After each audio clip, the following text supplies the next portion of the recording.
So yan, nabaklas na rin namin.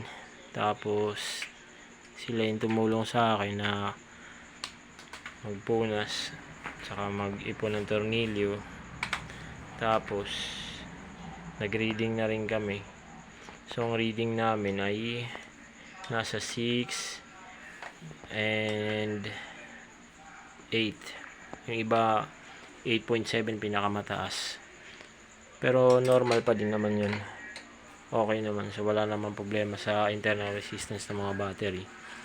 Although normal sila na palapit na sila yung iba.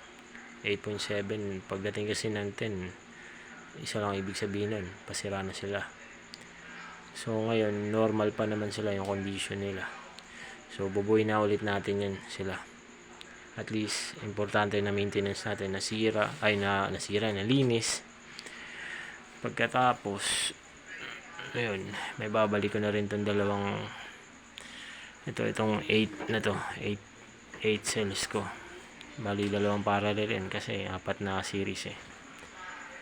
So yun, mamaya kakabit ko, abangan nyo. Well, kahit di nyo na okay naman na.